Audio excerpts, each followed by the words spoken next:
ஜெபத்தோட இந்த புத்தகத்தை வாசிக்கும்படியாக அன்புடன் கேட்டுக்கொள்கிறேன். அதிகாரம் 3. நரகத்தின் வலது பக்கம். முந்திய இரவை நரகத்தில் கழித்ததால் என்னால் உறங்கவோ சாப்பிடவோ முடியவில்லை. ஒவ்வொரு நாளும் மறுபடியும் நரகத்தில் இருப்பது போல் தோன்றியது.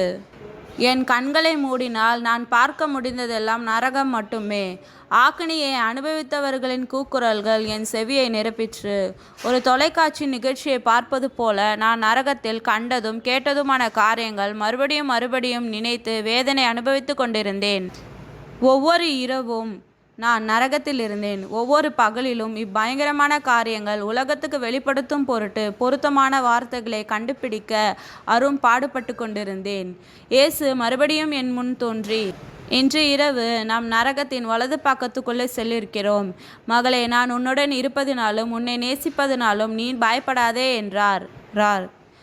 அவருடைய கண்களில் அன்பும் கனிவும் நிறைந்திருந்தது. அவருடைய முகமோ துக்கம் தோய்ந்ததாய் காணப்பட்டது. நரகத்தில் இருந்தவர்கள் தங்கள் ஆத்துமாக்களை இழந்து போனாலும் கூட அவர் அவர்களை அநீதி சிநேகித்தால் நேசித்தார். அவர் என்னை நோக்கி, என் மகளே, நாம் பரமபிதா ஒவ்வொருவருக்கும் தம்மை அல்லது சாத்தானையோ சேவிக்கத்தக்க மனதை கொடுத்திருக்கிறார். கடவுள் தம் மக்களுக்காக நரகத்தை உண்டாக்கவில்லை. அது சாத்தானுக்காகவும் அவனுடைய தூதர்களுக்காகவும் உண்டாக்கப்பட்டது. ஒருவரது கெட்டுப்போவது என்னுடைய விருப்பமோ என் பிதாவின் விருப்பமோ அல்ல என்றார். மனதுருக்கத்தின் கண்ணீர் இயேசுவின் கண்களிலே வழிந்து ஓடிற்று. அவர் மறுபடியும் பேச ஆரம்பித்தார். என் வார்த்தைகளே, வருகிற நாட்களில் நான் நரகத்தை காட்டும்போது மறந்து போகாதே. வானத்திலும் பூமியிலும் சகல வல்லமையும் என்னிடம் உள்ளது. அப்பொழுது சில நேரங்களில் நான் உன்னை விட்டு போவது போல தோன்றினாலும் கூட நான் உன்னுடனே தனித்திருக்கிறேன். நாம் எங்கும் சென்றாலும் அமைதலோட பயமின்றி என்னை பின்பற்றி வா என்றார். அநேக நாட்களாக நான் அழுது கொண்டே இருந்தேன். என் கண் முன்னாலே எப்போதும் இருந்து வந்த நரகத்தை என்னால் உதறி தள்ள முடியவில்லை. நான் பெரும்பாலும் எனக்குள்ளே அழுதேன். என் ஆவி துக்கத்தோடு இருந்தது. நாங்கள் ஒன்றாக சென்றோம். அவரே தொடர்ந்து அழுது கொண்டே பின் சென்றேன். நாங்கள் நரகத்தின் வலது பக்கத்தை வந்து அடைந்தோம். முன்னால் பார்த்தபோது நாங்கள் வறண்டதும் எரிந்து கொண்டிருந்ததுமான ஒரு பாதையிலே செல்வது தெரிந்தது. அசூசியான சூழல் எங்கும் நிறைந்திருந்தது. சாவின் துர்நாற்றம் எங்கும் வீசியது. சில நேரங்களில் அது என் வயிற்றை குழப்பிற்று. அப்போது இயேசுவின் முகத்திலிருந்து வந்த வெளிச்சத்தையும் அங்கங்கே எரிந்து கொண்டிருந்த குழிகளிலிருந்து வந்த வெளிச்சத்தையும் தவிர எங்கும் இருள் சூழ்ந்ததை என்னால் காண முடிந்தது. திடீரென்று எல்லா வகை பிசாசுகளும் எங்களை கடந்து சென்றன. குட்டி பிசாசுகளும் செல்லும்போது எங்களை கண்டு உரிமின. எல்லா அளவுகளிலும் எல்லா உருவங்களிலும் இருந்து அத்தீய ஆவிகள் ஒன்றோட ஒன்று பேசி கொண்டிருந்தன. எங்களுக்கு முன்னால் ஒரு பெரிய பிசாசு நிறைய பிசாசுகளுக்கு போதனை செய்து கொண்டிருந்தது. சிறிய பிசாசுகளுக்கு போதனை செய்து கொண்டிருந்தது. நாங்கள் கவனிப்பதுக்கென நின்றபோது இயேசு என்னிடம், நம் கண்ணுக்கு தெரியாத ஒரு பெரிய அசுத்த ஆவிகளின் சேனை உள்ளது. இங்கு பல்வேறு வியாதிகளுக்கு காரணம் தீய ஆவிகளாகிய பிசாசுகளும் உண்டு என்றார். பெரிய பிசாசுகள் குட்டி பிசாசுகளை நோக்கி, போங்கள், போய் அநேக தீமைகளை செய்யுங்கள், இல்லங்களை உடைத்து குடும்பங்களை அழியுங்கள், இளைத்த பலவீனமான கிறிஸ்தவர்களை நெறிவழவ செய்யுங்கள், தவறான போதகத்தால் எத்தனை பேரை வழிவிலக செய்ய முடியுமோ அத்தனை பேரை பாதை தவற செய்யுங்கள். நீங்கள் திரும்பி வந்த பின் உங்கள் வெகுமதியை பெற்றுக்கொள்ளலாம் என்றன. மேலும் அவை உண்மையாகவே இயேசுவை தங்கள் சொந்த இரட்சகராக ஏற்றுக்கொண்டவர்களை குறித்து மிகவும் கவனமாய் இருக்க மறவாதிருங்கள். உங்களை வெளியே துரத்த அவர்களுக்கு வல்லமை உண்டு, எனினும் அதை அவர்கள் அறியாதிருக்கிறார்கள். ஆகவே பூமி எங்கும் செல்லுங்கள். ஏற்கனவே எனக்கென்று நிறைய பேர் அங்கு உண்டு. மேலும் பலரை அனுப்ப இருக்கிறேன். நம் வானமண்டலத்தின் சக்தியையும் அந்தகார பிரபுவையும் சேவிக்கிறவர்கள் என்பதை ஞாபகம் வைத்துக்கொள்கள் என்றன. இதை கேட்டதும் அத்தீய உருவங்கள் மேலே எழும்பி நரகத்தின் வெளியே பறந்து சென்றன. நரகத்தின் வலது பக்கத்தில் உச்சியிலிருந்து கதவுகள் அவைகளை வெளியே அனுமதிக்க திறந்து வேகமாக மூடின. நாங்கள் உள்ளே வந்த சுரங்கப்பாதை வழியாய் சில வெளியிலே பறந்து சென்றன. இத்தீய சக்திகளின் தோற்றத்தை நான் இப்போது விளக்கப் போகிறேன். பேசிக்கொண்டிருந்த அவ்வுருவம் ஒரு முழு வளர்ச்சியடைந்த கரடி அளவு மரக்கலரில் இருந்தது. அதன் தலை வௌவால் தலை போன்ற மூடி அடர்ந்திருந்த முகத்தின் உள்ளே தள்ளி அமைந்த கண்களும் இருந்தன. மூடி நிறைந்த கைகள் இருபுறமும் தொங்கின. அதன் முகத்திலிருந்து முடியினுள்ளிருந்து பற்கள் வெளியே நீட்டிக் கொண்டிருந்தன. மற்றொன்று சிறிதாக ஒரு குரங்களவுக்கு இருந்தது. அதற்கு நீண்ட கரங்களும் உடல் முழுவதும் ரோமம் அடர்ந்தும் இருந்தது. அதன் முகம் சிறியதாகவும் மூக்கு கூர்மையானதாகவும் இருந்தது. என்னால் அதன் கண்கள் எங்கிருந்தன கண்டுபிடிக்க முடியவில்லை. இன்னொரு தலை பெருத்ததாயும் பெரிய காதுகளும் நீண்ட வாலும் கொண்டதாயும் வழுவழுப்பான தோலும் உடையதாய் இருந்தது. இப்பிசாசுகள் மற்றும் தீய ஆவிகளின் தோற்றமும் அவற்றிலிருந்து வந்த பயங்கரமான நாற்றமும் என் வயிற்றை குமட்டின. நான் பார்த்த இடமெல்லாம் பிசாசுகளும் பேய்களுமே காணப்பட்டன. இப்பிசாசுகளில் பெரியவைகள் எல்லாம் தாங்கள் கட்டளையை சாத்தானிடமிருந்து நேரடியாக பெற்றன என்பதை ஆண்டவரிடமிருந்து அறிந்திருந்தேன். இயேசுவும் நானும் பாதை வழியாய் நடந்து சென்றும் மற்றொரு குழியின் அருகிலே சென்றோம். வேதனை மிக்க அலறல்களும் மறக்க முடியாத துக்கம் நிறைந்த குரல்களும் எங்கும் கேட்டன. ஆண்டவரே, அடுத்தது என்னவென நான் நினைத்தேன். சில தீய ஜீவன்கள் நாங்கள் கடந்து சென்ற போதிலும் அவை எங்களை பார்க்கதாக தெரியவில்லை. அடுத்த தீயும் கந்தகமும் எரிகிற ஒரு குழியை சென்றடைந்தோம். அந்த குழியில் பெரிய சரீரக்கட்டுடைய மனிதன் இருந்தான். அவன் சுவிசேஷத்தை பிரசங்கித்து கொண்டிருந்ததை நான் கவனித்தேன். இயேசு எப்போதும் எண்ணங்களை அறிந்திருக்கிறபடியால் ஆச்சரியத்தோடு அவர் என்ன சொல்லப் போகிறாரோ என்று அவரை நோக்கினேன். அவர், இம்மனிதன் பூமியில் இருந்தபோது ஒரு சுவிசேஷ பிரசங்கியாக இருந்தான். ஒரு காலத்தில் உண்மையை பேசி என்னை சேவித்து வந்தான் என்றார். இவன் இங்கு நரகத்தில் என்ன செய்து கொண்டிருக்கிறான் என்று ஆச்சரியப்பட்டேன். அவன் சுமார் 6 அடி உயரமும் கல்லறையின் சாம்பல் நிறமும் அசுத்தமாயிருந்த எலும்பு கூடும் உடையவனாய் இருந்தான். அவன் ஆடையின் சில பகுதிகள் இன்னும் அவன் மேல் தொங்கிக் கொண்டிருந்தன. நரகத்தை இன்னும் எப்படி விட்டுவிட்டது என நான் ஆச்சரியப்பட்டேன். எரிந்து கொண்டிருந்த மாமிசம் இன்னும் எலும்பு கூட்டிலிருந்து தொங்கிக் கொண்டிருந்தது.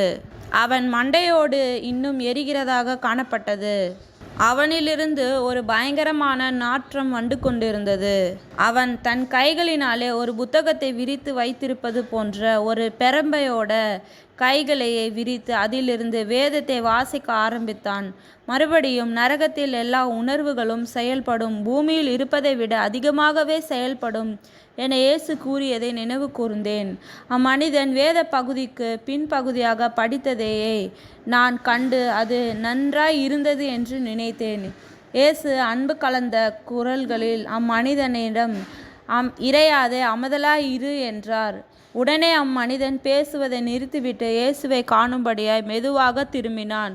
அம்மனிதனுடைய ஆத்துமா எலும்பு கூட்டுக்குள் இருப்பதை கண்டேன். அவன், கர்த்தாவே, இப்போது நான் சுவிசேஷத்தை எல்லோருக்கும் பிரசங்கிப்பேன். இப்போதும் கர்த்தாவே, நான் மற்றவர்களிடம் சென்று இவ்விடத்தை பற்றி சொல்ல ஆயத்தமாயிருக்கிறேன். நான் பூமியில் இருந்த காலத்தில் நரகம் என்று ஒன்று இருந்ததையும் நீர் திரும்பி வருவீர் என்பதையும் நம்பவில்லை. மக்கள் கேட்க விரும்பியது அதுதான். எனவே என் சபையில் இருந்த மக்களிடம் உண்மையை நான் மறைத்து விட்டேன். உம்மை விட்டு அநேகர் வழுவி போவதற்கு நான் காரணமாயிருந்தேன் என்றும் ஏழைகளையும் கீழ்ஜாதியையும் நான் வெறுத்தேன். பரலோகத்தில் பற்றிய எனது தவறான எது சரி என்பதையும் பற்றியும் நான் சொந்தமாகவே சட்ட திட்டங்களை உண்டாக்கி கொண்டேன். அநேகரை வழிவிழக்க செய்தேன். அநேகர் வேதத்தை குறித்து இடரலடைய நான் காரணமாயிருந்தேன். ஏழைகளின் பணத்தை எடுத்துக்கொண்டேன். ஆனாலும் ஆண்டவரே, என்னை மட்டும் வெளியே வர அனுமதிப்பீரானால் நான் சரியானதை மட்டுமே இனிமேல் செய்வேன். சபை பணத்தை இனிமேல் எடுக்க மாட்டேன். ஏற்கனவே நான் மனம் திரும்பி விட்டேன். எல்லா இனத்தாரையும் நிறத்தாரையும் நேசிப்பேன் என்றான். இயேசு அவனிடம், தேவனுடைய பரிசுத்த வார்த்தையை நீ உருக்குலைந்து மாறுபடுத்தி காட்டியதும் அல்லாமல் உண்மையை அறியவில்லை என்றும் பொய் சொன்னாய். சத்தியத்தை காட்டிலும் வாழ்வின் சிற்றின்பங்கள் உனக்கு மிகுந்த முக்கியமானவையாக காணப்பட்டன. உன்னை நான் சந்தித்து உன்னை திரும்ப முயற்சித்தும் நீ செவிசாய்க்கவில்லை. நீ உன் வழியில் சென்றதோடு தீமை உனக்கு பிரதானமாயிருந்தது. நீ சத்தியத்தை அறிந்திருந்தும் மனம் திரும்பவில்லை, என்னிடம் திரும்பவில்லை. நான் அப்போதெல்லாம் உன் அருகிலே உனக்காக காத்திருந்தேன். நீ மனம் திரும்பி விரும்பினேன், ஆனால் நீ திரும்பவில்லை. இப்பொழுது நியாயத்தீர்ப்பு நியாயமிக்கப்பட்டாயிற்று என்றார். இயேசுவின் முகத்தில் பரிதாபம் காணப்பட்டது. அம்மனிதனின் இரட்சகரின் குரலை கவனித்திருப்பாரானால் இங்கு இப்போது இருக்க மாட்டான் என்று அறிந்தேன். ஜனங்களே, தயவு கூர்ந்து கவனியுங்கள். பின்வாங்கி போன அவனிடம் இயேசு மறுபடியும், நீ சத்தியத்தை கூறியிருந்தால் தேவனுடைய வார்த்தையை கொண்டு அநேகரை நீதியின் பக்கமாய் திரும்பி இருக்க முடியும். ஏனெனில் சத்திய வேதம் அவிசுவாசிகள் அனைவரும் அக்கினியும் கந்தகமும் எரிகிற கடலிலே பங்கடைவார்கள் என்று எச்சரிக்கிறது.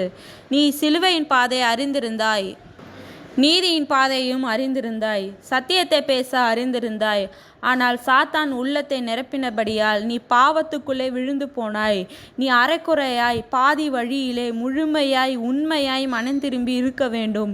என் வார்த்தைகள் உண்மையானது, அது பொய் அல்ல. இப்போது மிகவும் பிந்திவிட்டது என்றார். இதை கேட்டவுடன் அம்மனிதன் தன் உள்ளங்கையை மடக்கி குலுக்கிக் கொண்டு இயேசுவை சபித்தான். இயேசுவோ, என் பிதாவே, இரக்கமாயிரும் என சத்தமிட்டு சொன்னார். வருத்தத்துடன் நானும் இயேசுவும் அடுத்த பள்ளத்தை நோக்கி நடந்து சென்றோம். பின்வாங்கிய பிரசங்கியோ இன்னும் இயேசுவினிடம் கோபம் கொண்டவனாய் அவரை சபித்து கொண்டிருந்தான். நெருப்பு நிறைந்த பள்ளங்களை நாங்கள் கடந்து சென்றபோது இழந்து போன ஆத்துமாக்கள் தங்கள் கரங்களை நீட்டி கொஞ்சம் குரலிலே இரக்கம் பாராட்டும்படி இயேசுவினிடம் வேண்டின. அவர்களுடைய எலும்பான கரங்கள் எரிந்து போனதினால் கரிய சாம்பல் நிறையமாய் இருந்தது. ஜீவனுள்ள சதையோ இருதயமோ அவயங்களோ இல்லை. மரணமும் மறைத்து கொண்டு இருந்தன. எனக்குள்ளே நான் பூமியை மனம் திரும்ப இல்லையெனில் நீயும் இங்குதாய் வருவாய். மிகவும் கால தாமதமாவதுக்குள்ளே நிறுத்திவிடு என்று அழுதேன். மற்றொரு குழி அருகே நின்றோம். அங்குள்ளவர்களாக நான் கொண்ட வருத்தத்தையும் பரிதாபத்தினாலும் சரீர சோர்வு மிகுதியாயிருந்ததால் என்னால் நிற்க இயலவில்லை. நீண்ட பெருமூச்சுகள் என்னை உலுக்கின. இயேசுவே, எனக்குள் வேதனை வலி பெருகுகிறது என்றேன் நான். குழியினிலிருந்து ஒரு பெண்ணின் குரல் இயேசுவோடு பேசியது. அவள் தீப்பிழம்புகளின் நடுவிலே நின்று கொண்டிருந்தாள். அவை அவள் உடல் முழுவதும் மூடின. அவள் எலும்புகள் புழுக்களினாலும் அழுகிய சதையினாலும் நிறைந்திருந்தது. தீப்பிழம்பு அவளை சுற்றிலும் மேலே எழுந்தபோது அவள் தன் கரங்களை இயேசுவுக்கு நேராய் உயர்த்தி, என்னை இங்கிருந்து எடுத்துவிடும். இப்போது என் இருதயத்தை உமக்கு தருகிறேன் இயேசுவே. உம்முடைய மன்னிப்பை குறித்து மற்றவர்களுக்கு நான் சொல்லுவேன். உமக்கு சாட்சியாய் இருப்பேன். என்னை வெளியே எடுக்கும்படி உம்மிடம் கெஞ்சுகிறேன் என கதறினாள். இயேசு, என் வார்த்தை சத்தியம். அது நரகத்துக்கு தப்ப வேண்டுமானால் எல்லோரும் தங்கள் பாவங்களை விட்டு மனம் திரும்பி தங்கள் வாழ்க்கையிலே ஏற்றுக்கொள்ள வேண்டும் என்று உறுதியாய் கூறுகிறது. என் இரத்தத்தின் மூலம் பாவ மன்னிப்பு உண்டு. நான் உண்மையும் நீதியும் உள்ளவராய் இருந்தும் என்னிடம் வர எல்லோரையும் மன்னிக்கிறேன், ஒருவரையும் புறம்போ தள்ளுவதில்லை என்றார். அவர் மறுபடியும் திரும்பி அப்பெண்ணை பார்த்து, நீ எனக்கு செவி கொடுத்து மனம் திரும்பி என்னிடம் வந்திருந்தால் நான் உன்னை மன்னித்திருப்பேன் என்றார். அப்பெண் மறுபடியும், ஆண்டவரே, இங்கிருந்து வெளியேற வழி இல்லையா என கேட்டாள். இயேசு மிகவும் மெதுவான குரலில், ஸ்திரீயே, மனம் திரும்ப உனக்கு அநேக தருணங்கள் கொடுக்கப்பட்டது. ஆனால் நீயோ உன் மனதை கடினப்படுத்தி கொண்டாய். எல்லா விபச்சாரக்காரரும் அக்கினி கடலில் பங்கடைவார்கள் என்று என் வார்த்தை சொல்கிறது என்பதை நீ அறிந்திருந்தாய் என்றார். இயேசு என் பக்கம் திரும்பி, இப்பெண் அநேக மனிதர்களோட பாவமான தொடர்பு கொண்டு அநேக குடும்பங்களை உடைத்து போடவும் சீரழியவும் காரணமாயிருந்தாள். இவை எல்லாவற்றின் மத்தியிலும் அவளை நான் நேசித்தேன். அவளிடம் அநேக தடவை மனம் இறங்கி இரட்சிப்பதற்கென்று வந்தேன். என்னுடைய அநேக ஊழியக்காரர்களே, அவள் தன் தீய வழிகளை விட்டு மனம் திரும்ப வேண்டும் என்று அவளிடம் கூற அனுப்பினேன். அவள் இளம் பெண்ணாய் இருக்கும்போதோ அவளை அழைத்தேன். ஆனால் தொடர்ந்து அவள் தீமையை பற்றி கொண்டிருந்தாள். பல தவறுகளை அவள் செய்தபோதிலும் என்னிடம் மட்டும் அவள் வந்திருந்தால் அவளை நான் மன்னித்திருப்பேன். சாத்தான் அவனுக்குள் புகுந்தபடியால் அவள் கசப்புடையவளாகி மற்றவர்களை மன்னிக்காமல் போனாள். தடுமாறும் வாலிபரை கண்டடைவதற்காக ஆலயத்துக்கு சென்றாள். அவர்களை கண்டுபிடித்து கெடுத்தும் போட்டாள். என்னிடம் மட்டும் வந்திருந்திருப்பாள், ஆனால் என் இரத்தம் அவள் பாவங்களை அனைத்தையும் கழுவியிருக்கும். என்னை சேவிக்க அவளுக்கு கொஞ்சம் விருப்பம் இருந்தது. ஆனால் தேவனையும் சாத்தானையும் ஒரே நேரத்தில் சேவிக்க முடியாது. ஒவ்வொருவரையும் யாரை சேவிக்க வேண்டும் என்று தெரிந்து கொள்ள வேண்டும் என்றார். நரகத்தின் பயங்கரங்களை பார்த்து நான் உச்சந்தலை முதல் உள்ளங்கால் வரையிலும் நடுங்கிக் கொண்டிருந்தபடியால், ஆண்டவரே எனக்கு உதவி செய்யும். நாங்கள் நரகத்தை பற்றி உண்மைகளை தெரிந்து கொள்வதை சாத்தான் விரும்புவதில்லை. என்னுடைய பயங்கரமான கனவுகளிலும் கூட நரகம் இவற்றாக இருக்கும் என்று நான் நினைத்ததே இல்லை. அன்பின் இயேசுவே, இது எப்போது முடியும் என்றேன். மகளே, பிதா ஒருவர் மட்டுமே முடிவு எப்போது என்று அறிவார். சமாதானமாய் பொறுமையாய் இரு என்றார் இயேசு. எனக்குள்ளே ஒரு பெரிய பலன் வந்தது. இயேசுவும் நானும் குழிகளினூடாக நடந்து சென்றபோது தீயினுள்ளே கிடந்த ஒவ்வொருவரையும் வெளியே இழுத்து இயேசுவின் பாதத்திலே விட எண்ணினேன். மனதிலும் அதிக அழுதேன். என் பிள்ளைகள் மட்டும் இங்கு வரவே கூடாது என்று எனக்குள்ளே தீர்மானம் செய்து கொண்டேன். கடைசியிலே இயேசு என்னிடம் மெதுவாக, மகளே, நாம் இப்பொழுதிலும் உன் வீட்டுக்கு செல்லலாம். நாளை இரவு நரகத்தின் இப்பகுதிக்கு நாம் மீண்டும் வரலாம் என்றார். வீட்டை அடைந்தபோது நான் மிகவும் அழுதேன். பகல் நேரத்தில் நரகத்தின் உள்ளவர்களுடைய பயங்கரங்களையே நான் மறுபடியும் அனுபவித்திருந்தேன். பகலில் நான் சந்தித்த ஒவ்வொருவரிடம் நரகத்தை பற்றி கூறினேன். நரகத்தில் உள்ள நம்புவதற்கு இயலாத வேதனை பற்றி கூறினேன். இப்புத்தகத்தை படிப்போரே, தயவு செய்து உங்கள் பாவங்களை விட்டு மனம் திரும்புங்கள் என்று கெஞ்சி கேட்டுக்கொள்கிறேன். இயேசுவினிடம் உங்களை ரட்சிக்கும்படி கேளுங்கள். இன்றே அவரிடம் கேளுங்கள். நாளை வரையிலும் காத்திருக்க வேண்டாம். நாளை வராமல் போகலாம். நேரம் வேகமாக கழிந்து கொண்டிருக்கிறது. முழங்கால் படியிட்டு பாவங்களார சுத்திகரிக்கப்படுங்கள். ஒருவருக்கு ஒருவர் உண்மையாய் இருங்கள். இயேசுவுக்காக ஒருவரில் ஒருவர் அன்பு கூர்ந்து ஒருவரை ஒருவர் மன்னியுங்கள். யார் மேலாவது உங்களுக்கு மனத்தயங்கள், எரிச்சல், கோபம் உண்டானால் மன்னியுங்கள். எவ்விதமான கோபம் இருந்தாலும் அது நம்மை நரகம் செல்ல தகுதி உள்ளவர்களாக்கிவிடும். நம்முடைய பாவங்களை இயேசு மன்னிப்பது போல மற்றவர்களையும் மன்னியுங்கள். இயேசு நம் மனம் திரும்பினால் நம்முடைய பாவங்களையும் தம் இரத்தத்தினாலே கழுவவும் நம்மை காக்கவும் வல்லவராய் இருக்கிறார். உங்கள் பிள்ளைகளை நேசியுங்கள். உங்களைப் போலவே பிறரையும் நேசியுங்கள். சபைக்கெல்லாம் ஆண்டவர்